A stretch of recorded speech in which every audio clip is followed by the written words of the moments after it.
Le 23 février 2023, 10 jours après la macabre découverte faite au parc des Buttes-Chaumont par deux jardiniers de la mairie de Paris, l'Akder Matou, surnommé Youssef, a fini par avouer avoir tué sa femme Assia. L'homme depuis mis en examen pour meurtre par conjoint n'a pas eu le courage de dire cette vérité à ses enfants de 8, 13 et 16 ans à qui il aurait fait croire que leur mère malade se reposait sur le canapé alors qu'elle était déjà décédée. Une information révélée par Le Parisien ce mardi 4 avril, à la veille d'une reconstitution nécessaire car il reste des zones d'ombre. Mais comment cet homme qui n'avait jusqu'ici pas fait parler de lui en est-il arrivé là? L'étranglement mortel d'Assia se serait produit sur fond de disputes au sujet de lourds problèmes financiers. Depuis des années, tout tombe sur moi, c'est moi qui m'occupe des enfants, qui fait tout, elle s'en fichait de tout, aurait lancé l'Akder Matou face aux policiers. D'après le récit du Parisien, le 30 janvier 2023, le mari de la femme de 46 ans se serait énervé après avoir découvert que son épouse cachait de l'argent dans son sac à main, des liasses de billets de 50 et 100 euros. Elle a voulu reprendre son sac, elle s'est jetée sur moi. Elle m'a dit de me démerder, qu'elle ne me donnerait rien, que c'était son argent, a-t-il expliqué.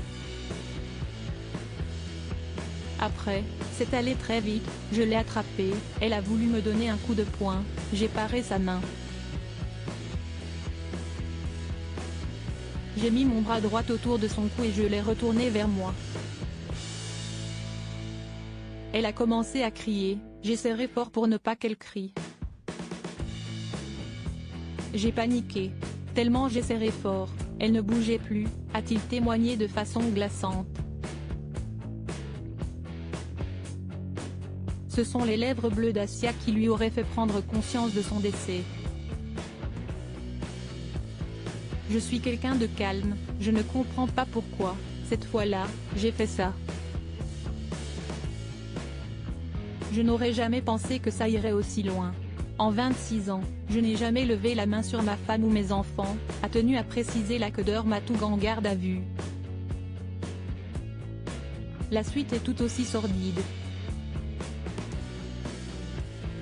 Il a fait croire à ses enfants qu'elle dormait plutôt que d'appeler immédiatement les secours ou la police, il aurait allongé le corps de la mère de ses enfants sur le canapé du salon, de façon à laisser penser qu'elle dormait.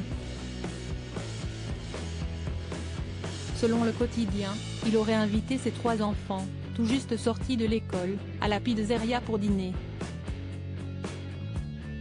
Il leur fait croire que leur maman est malade et qu'il ne faut surtout pas la déranger en rentrant à la maison, précisent les journalistes Jérémy Famlet et Ronan Folgoas.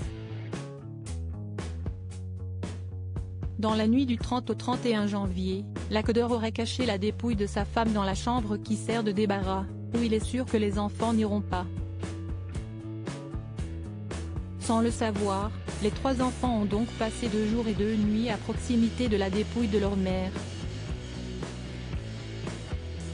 Ce n'est que le 2 février que le père aurait cherché à faire disparaître son corps. Je n'ai pas vu d'autre solution, je l'ai coupé, aurait-il lâché. Je n'ai jamais voulu lui faire du mal. J'espère que mes enfants me pardonneront, aurait-il déclaré avant d'être emmené au tribunal. Article écrit en collaboration avec 6 médias Crédit Photo, Capture TF1.